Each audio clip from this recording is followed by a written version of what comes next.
Пред точно 7 дена заврши 57-то издание на Евровизија, која што годинава се одржа во Баку, Азербејџан. Веќе споменав, денешната емисија ќе ја посветиме токму на овој голем музички европски фестивал.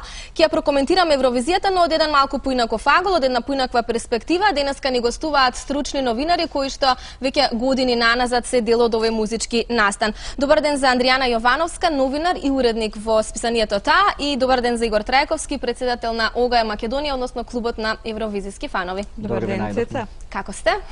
Супер. Одлично. Ја погледнавме топло, да. Можам да предпоставам заради рефлекторите, но ќе преживееме. Ја погледнавме на почетокот од емисијата Лорен. Ваш коментар, значи дефинитивно заслужена победа или не? Еден многу скромен, но моќен настап би рекла. Сакаш ти да почнеш или да? Ајде, сакаш ја да почнеш. Да, одличен настап. Во секој случај Лорен беше голем фаворит уште пред почетокот на Евровизија. Мислам дека и самата нели спомна уште од нејзиниот настап на Мелоди фестивален.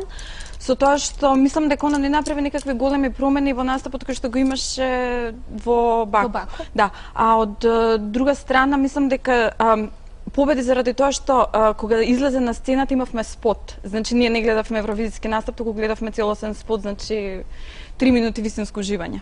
Игор, вашето мислење за Лорен? Мислам дека беше фаворит и во Баку цело време. Значи кога дојдовме ние во Баку, па до крај мислам дека постојано важеше за фаворит. Имаше дискусија дали една клубска композиција ќе може да добие поени од жири. Обично клубски композиции не поминуваат добро кај жирито, меѓутоа искочи дека на крај сепак победи најдобриот, барем по мислење на сите. И сега покрај Шведска, кој годинава ви беше друг фаворит? Може би ви се допадна нечи друг настап, некоја друга земја, друга представничка? Па начално тие што беа првите 4-5, да кажеме, повеќето од нив се сметаа за фаворити. Азербејџан не котираше во фаворити, меѓутоа успеа да влезе во топ 5, меѓутоа Русија беше голем фаворит. Србија исто се водеше како фаворит. Бабичките беа феноменални. Бабичките беа феномен, не само феноменални, туку беа и феномен. И дури Албанија. Албанија поради вокалот, некако Албанија и Македонија според вокалните квалитети се водеа во топ 2 на Евровизија. Андријана, не за мене беше многу интересна италијанката со целиот, значи, нејзин изглед, сценскиот настап и песната. Мене многу ми се допадна нејзината песна. Јас се надевав дека до година ќе одиме во Рим, искрено. Тоа си го броевме и ние. Усакувавте тоа. Да, мислам дека направија грешка и сите коментира и во Баку дека направија грешка што песната преведува на англиски. Требаше да оди на италијански, можеби ќе беше помоќна. По-автентично ќе звучеше, да. Игор, вие сте председател на ОГА Македонија, тоа е клубот на евровизиски фанови. Пајдеве за оние кои што не знаат, колку време постоите и на кој начин функционира овој клуб на евровизиски фанови во Македонија? Клубот постои некаде од почетокот на 2000 година, некаде од 2003-2004 сме официјално регистрирани како Сдружение на граѓани. Тоа е непрофитна организација, се плаќа некоја скромна членарина и има некои активности во рамките на меѓународната ОГА организација, каде што и ние сме членови и примени сме како ОГА Македонија. Дали сте отворени можеби за нови членови? Како не, да, во секое време, кога може да не следат и на вебсајтот на ogaemacedonia.org.mk и на Facebook профилот ОГА Македонија, кога има состаноци, може секогаш да дојдат, ние сме секогаш отворени за дружење. Верувам дека секоја Евровизија е посебна приказна за себе, посебно ја паметите. Меѓутоа, која ви беше вас првата Евровизија на која што заминавте и во моментов што прво ви паѓа на памет кога ќе се сетите на истата? Да, Тоше. Заедничка прва Евровизија имавме 2004 во Истанбул. Пошто јас ќе ја памтам првата Евровизија, значи освен целата онаа еуфорија која што прв пат ја доживев, бидејќи некако родинденот ми е во мај, па скоро секоја година го славам на Евровизија, значи во годините кога бев таму. Во различна земја, Андреја, се славите родиндени. Да, 5 години на различни места го славев родинденот. Меѓутоа, пошто ќе се сеќавам од таа Евровизија, моментот кога Тоше се качи на скалите пред хотелот во кој што беа сместени, бидејќи нашиот хотел беше на некои 20 на метри од неговиот, се качи на скалите, ме викни како се свртев, он почна да ми ја пее Happy Birthday, така да тоа ми е можеби најубавиот спомен од таа Евровизија. Можеби најубавиот роден ден? Па еден од поубавите во секој случај. Игор? Вашата прва Евровизија? Прва Евровизија исто беше во Истанбул, само што тогаш не бев член на ОГА Македонија, се уште потоа станав, меѓутоа таму се запознав со многу луѓе кои што дојдоа и од клубот и со некои од новинарите. А инаку мене ми беше интересно кога победи Белград. Мислам, тоа го паметам затоа што е блиско до Македонија и многу повеќе луѓе отидоа на Евровизија затоа што е поблиску и поевтино е да се стигне и поевтино е и смештајот, така да имаше и многу повеќе македонци.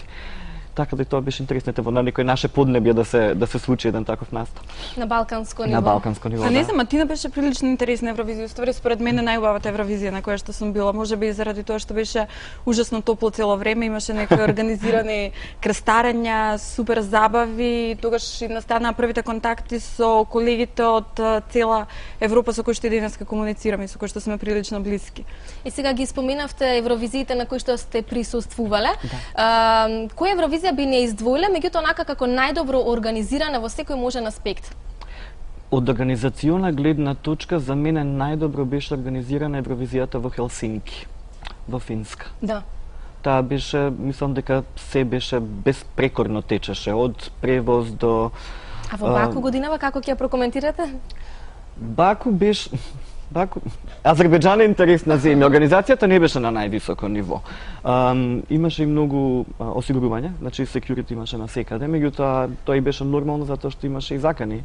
Игор, која беше приказната со терористичкиот напад? Имаше ли вистина во тоа? Имаше вистина. Ние тоа го прекоментиравме веднаш на Facebook профилот кога отидовме и во блогот што го пишувавме, кога доаѓавме тој ден, еден ден ние навистина почувствувавме дека нешто се случува затоа што кога влегувавме во комплексот каде што се наоѓа прес-центарот и зградата, поминавме низ 3 нивоа на прегледи, значи прегледуваа комплетно се, до симнување од автобуси, до прегледување на торби со вие како се викаат метални детектори за бомби.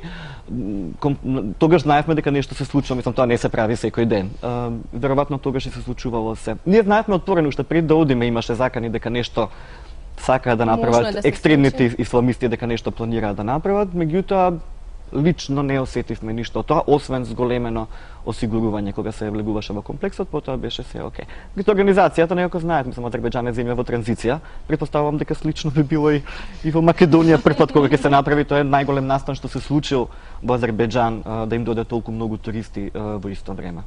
Си ја промовираа ли земјата на убав начин? Се запознавте ли тама со културата, со традицијата, со начинот на живот? Мислам дека направија за многу куса време, значи за 8 месеци мислам дека направија најдобро што може да направи. За 8 месеци се направи и салата и се она што се гледаше на телевизија на екраните, тоа е се направено во минатите 8 месеци. Значи сите тие големи згради, осветлување, булеварите, тоа што се гледаше. Сега се има лице и опачина, нели? Мислам тоа што го гледаме на телевизија и тоа што е во позадина не е секогаш исто.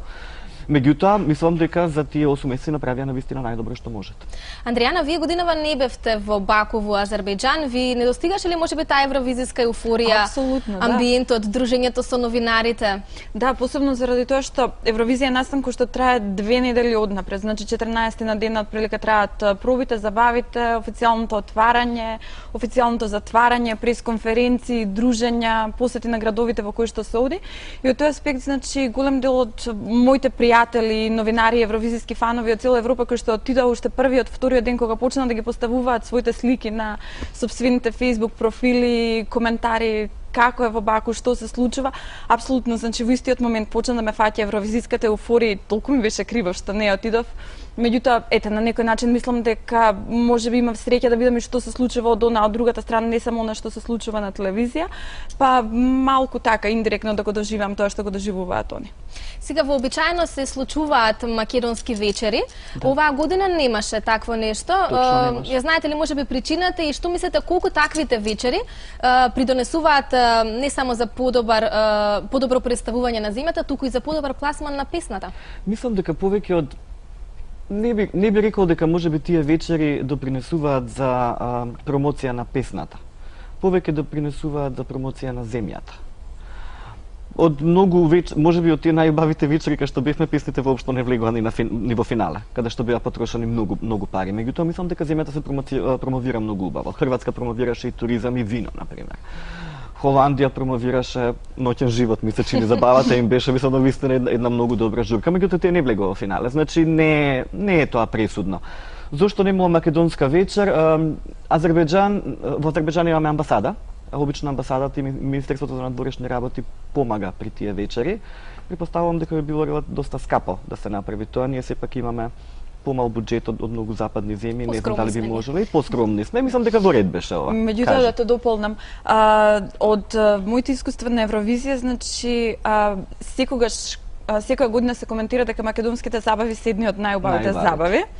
А што ги прави да бидат најубави забави? Пред се македонската храна. Храна и вино. Храната и виното, дефинитивно.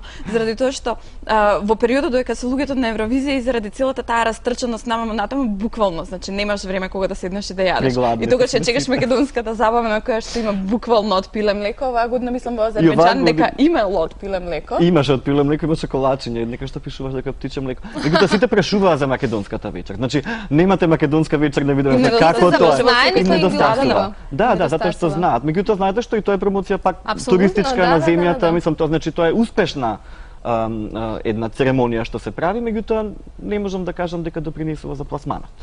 И сега последниве години некако не ни одеше со влез во финалето на Евровизија, после 4 години Калиопи го направи тоа, значи тука беа настапите на Тамара Врчак и Адриан Гаджа, Ѓоко Танески, Next Time и Владко Илевски. Генерално каде го гледате проблемот во настапите на македонските песни? Андријана прва и нека каже она.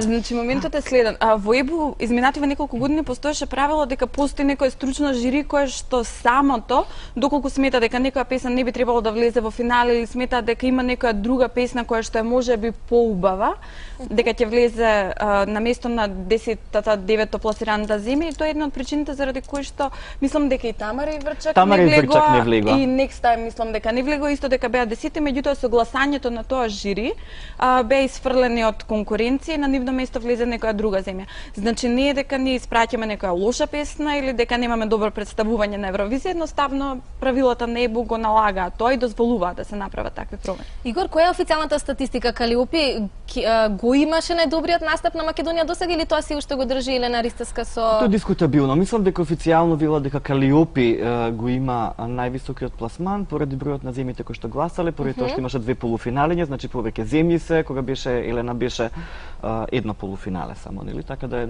малку поинаку се гледаат работите, меѓутоа не знам јас колку е тоа битно. Мислам 12 или 13 место, тоа е сепак добар пласман без оглед дали е тоа од 30 земји од 42. Бевме на левата половина, бевме на левата половина, да, тоа го гледавме и ние. Едно време бевме и први. Бевме во почетокот, меѓу првите 5 земји бевме во топ 5. Тогаш за нас заврши Евровизија. Да, рековме да си одиме сега, не мора да гледаме повеќе. Меѓутоа да, мислам дека успех да си во првата половина без оглед што се случи. Ние од кога додека бевме таму, за нас најважно беше ние да се представиме добро, да нема значи и навистина сите беа задоволни со македонскиот настав. Вие немате представа колку и новинарите и фановите ја сакаа Калиопи. Тој сака имаше толку многу коментари, значи до нешто читав јас и на YouTube и по не знам веб страницата дека на почетокот мислеле дека нели она викањето на Калиопи дека е наместено, значи дека е измонтирано. Меѓутоа ние знаеме Калиопи, они не ја знаат како изведувач, потоа почнаа да го коментираат како The Epic Scream, од кога ја слушнале како ја изведува песната дури на првата проба. И еден од најголемите коментари беше дека Калиопи е можеби единствениот изведувач кој што не се штеди на ниту една проба. Дека сите настојувале на некој начин на оние високи тонови да не ги пеат, дека се чувале за генералните проби за полуфиналето или евентуално за финалето, меѓутоа дека Калиопи немала апсолутно никаков проблем со тоа и во секој момент кога и да е застанал некој новинар или фан да го побара тоа од него, она ќе викне и ќе отпее. Да, Ким го докаже. Да, секоја проба беше како да се надпреварува. Многу професионално. Вие можете тоа да не го кажете од прва рака, значи Калиопи беше вистинска атракција за новинарите таму и ако не се лажам, тоест не се лажам, доби награда од Баку. Ки можете ли да ни кажете за каква награда стануваше збор? Ние тоа го слушнавме од медиуми. Никој не дошол лично да ни каже, меѓутоа медиумите пишуваше дека Националната академија, музичка академија во Баку доделила награда за артист, за артистичко достигнување и дека учествувале 14 или 15 од надпреварувачите на Евровизија и дека таа награда едногласно ја добила Калиопи. Заслужено. Заслужено, претпоставам. Можеме да бидеме горди на тоа. Да, секако. Како ја доживувате Евровизија, како музички фестивал или како политички фестивал? И едно и друго. Двете помалку, да. Да, едно и друго. Заради тоа што фактот дека политиката е секогаш мешана во Евровизија, колку и да сакаме да го признаеме тоа или не. Музиката е на прво место, меѓутоа секогаш во на крајно гласање и некои други работи се вмешани. Не знам, постојат бројни примери. Мислам дека тоа веќе и смешно и дори ако гледате гласањето, мислам веќе можете во 95% случаи да предвидите на која земја ќе даде 12 поени. Да, меѓутоа секогаш на крајот некако излегува дека победува вистинската песна. Главно победува вистинската песна. Знаете како, математиката не е многу комплицирана. Ако имате вие на пример од секоја земја по 6-7 поени, вие сте веќе во топ 2 или 3 по број на поени. Значи, ако е некоја песна навистина добра, таа секако ќе добие 5-6 поени, 7 па и 8 од сите земји. Ако добиете поени ви од повеќето 40-41 земји и да сте некаде на средина, вие скоро да победувате сигурно. А од соседите ќе си ги добиете нели нормално повисоките поени тие главно. Тоа е разбирливо. Јас например разбирам кога рецимо Шведска, Норвешка, Данска си ги даваат поените, како што разбираме кога Македонија, Србија и Словенија и Хрватска си ги делат поените. Тоа се наши познати обично пејачи, музиката, стилот ни е поблизок и луѓето си гласаат за нив, така да. И лично ме интересира вашето мислење за песната на Хрватска. Нина Бадрич не успеа да влезе во финалето. Да. Како таа се однесуваше таму? Ви се допадна нејзината песна? Или беше далеку од евровизиска? Мислам дека беше далеку од евровизиска. Мене лично песната Нина Бадрич морав да ја преслушам неколку пати пред да ја разберам. Да сватам што ствари песната сака да каже и потоа веќе ми се допадна. Меѓутоа на Евровизија не сите ги слушаат песните по 20 пати. Тоа сме ние кои што однапред се спремаме кога одиме на Евровизија, па меѓутоа обичниот гледач ќе ја слушне песната еднаш-два пати, ако не ја разбере од прв пат, таа песна тешко да има шанси за поминување. Словенечката песна, например, нас не беше чудно што не влезе во финале, меѓутоа потоа имаше коментари, па премногу личела на молитва, сепак е тоа истиот автор, можеби имало причина, меѓутоа за Нина Бадрич, кога зборувавме со неја, затоа што имавме интервју со Нина Бадрич, таа рече дека едноставно таа песна нејзе и лежи и дека во таа песна се осеќа своја и затоа ја одбрала токму таа песна, тоа си е нејзин избор. Која варијанта ја поддржувате повеќе, пеење на англиски јазик или пеење на мајчин јазик? Значи сега не зборувам само за Македонија, туку зборувам општо за имено генерално за сите земји учеснички. Лично на мајчин јазик. Да, мислам дека многу е поинтересно. Посебно заради тоа што Калиопе беше во право со нејзината изјава дека ова би била англовизија, доколку сите пеат на англиски јазик. Во ред да да знаат што сакаш ти да кажеш преку песната и да се испее на англиски, од друга страна еве, например, примерот со италијанската песна, дека многу поубаво ќе звучеше доколку останеше на италијански јазик. Се губи од емоцијата. На крајот на криштата и Марија Шерифовиќ победи пејки на српски јазик. Ете и Желко оваа година настапи повторно со песна на српски јазик и се пласираше прилично високо. Кој ви е омилен победник досега на Евровизија? Мене мислам дека ќе ми остане Аба. Џони Логан, Холдминал. Може, јас ја паметам Аба кога победи. Годините сега не знам, меѓутоа знам се години наназад беа тоа, меѓутоа за мене тие беа толку шокантни, јас бев многу мал и дури ми беше страв кога гледав телевизија, така ми беа страшни, беа облечени во некои многу интересни костими, така да тоа го паметам, потоа и мислам и песната нормално ја засакав, така тие ми остануваат како топ. Џони Логан, Холдминал. Значи, од поново во време нема. Мистер Eurovision. Не, искрено, значи, од поново време има песни кои што остануваат, посебно, ете, кога ќе отидеме на тие евровизиски забави кои што се организираат во евровизискиот клуб и кога ќе почнат да се вртат песните од изминатата или од претходните 5-6 години, се е тоа супер, меѓутоа некако оваа балада ми лежи. Мислам дека ќе влезе во на евровизиска антологија, ствари веќе е влезена таму и дека го држи, не знам, едно од првите 3 места. Мене и Сертаб ми е некаде исто на 2003 година, значи таа песна и ден денеска кога многу ја пуштаат кога се оди на Евровизија, значи таму на забавите, од Сертаб песната кога ќе се пушти, цела сала е на ноза. Што се случува кога ете нема проби, кога нема пресконференции, кога новинарите речено немаат работа? Никога нема работа. Да, значи колку представниците, односно учесничките се достапните за разговор, за еден неформален муабет, какви се всушност надпреварувачите? Како кој? Знаете, све зависи од организација. Например, Калиопе, например, беше секогаш достапна. Ако треба, меѓутоа, што се вика, со усол. Значи, таа мора и да се одмори. Така. Тие си имаат и проби надвор од пробите што се закажани, значи ти има проби и во хотелот, постојано се подготвува, така да мора професионално дека Калиопе многу строго го држала нашиот тим, дека не сме да се излегува.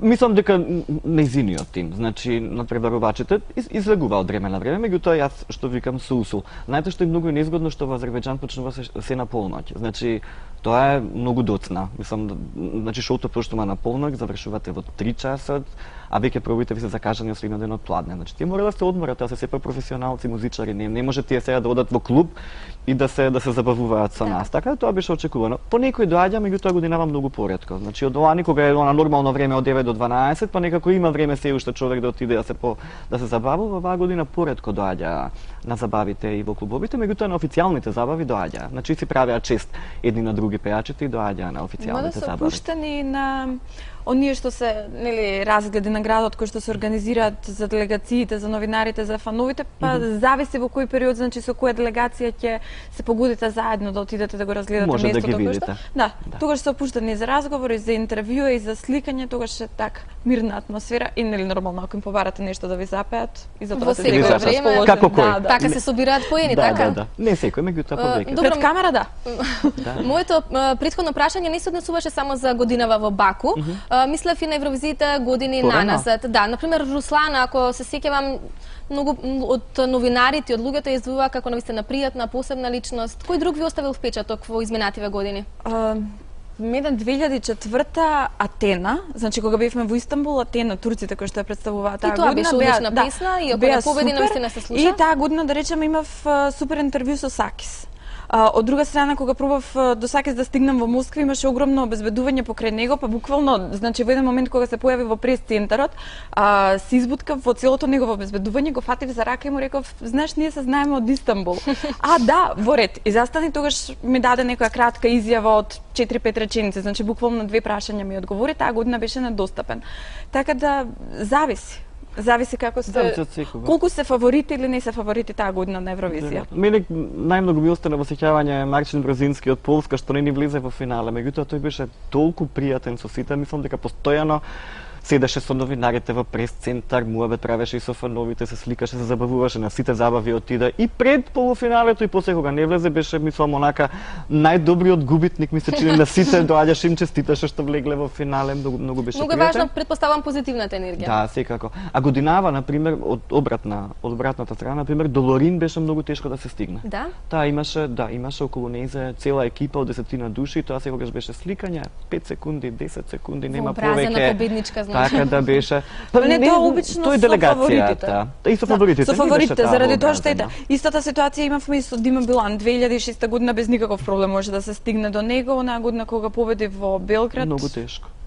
Да, веројатно за Лорин имало многу голема побарувачка. И мора да ја заштитат веројатно сите, затоа што навистина кога се појавеше, тоа беше Сурија новинарија, значи по нејзе исто и со бабичките, мислам сиромашките. Тие кога влегува во прес-центар со 20-30 луѓе, бодигардс, мислам на телохранители околу нив, затоа што моментално кога ќе се појавеа, значи сите 1000 новинари се околу нив. Да, тие беа навистина голема атракција. Русите веројатно го знаат веќе евровизискиот рецепт, а? Мислам, да, знаат што треба да направат. Знаат каде да алудираат, бидејќи ти има висок пласман годинава. Висок пласман, добар им веројатно и знаат што треба да изберат. Обично котираат добро, обично сите викаат па да, ама ти имаат и многу соседи па добиваат многу земји од своите, меѓутоа не е само тоа во прашање, мислам, главно си ги бираат они песните, знаат што треба. Имаат и голема музичка продукција, не е тоа. Што мислите, кој е, сега не би го нарекла вистински рецепт, знаете кој досега представуваше Македонија, кој би требало? Значи, би оделеле вие на некоја таква варијанта како ете руските бабички, можеби би можеле да ги пратиме Супер Хикс, Паркети, некоја таква варијанта ви паѓа некогаш на памет или? Не знам, ние баш разговаравме во клубот нешто, не знам кој е твое мислење. Мислам дека како што ја одбравме Калиопе, например, мислам дека тој не е толку за нас лоша варијанта да се одбере. Интересно е кога се има фестивал, меѓутоа сите тие контроверзии после фестивалите, па како се гласало, па дали било со врски или не, да го поминеме тоа целото, да си избереме нели представник. Ние баш сакавме, рековме оваа година баш било фино Тијана да оди за нас. Да, и како варијанта го спомнувавме и Кирил Джајковски во еден момент дека бил представник на Македонија како варијанта. Есма, да, нешто по-чудно, по-интересно, што да не биде нешто стандардно. Мислам дека Калиопе беше одличен избор. Супер Хикс е супер, меѓутоа не знам колку би се нафатиле.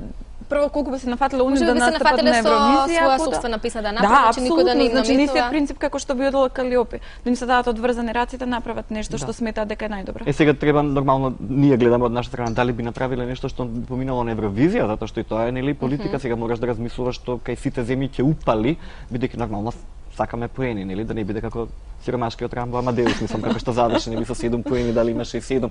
Тој си направи на вистина што сакаше. Ние го разбираме Рамбо Амадеус, го знаеме со години, знаеме што сака да каже.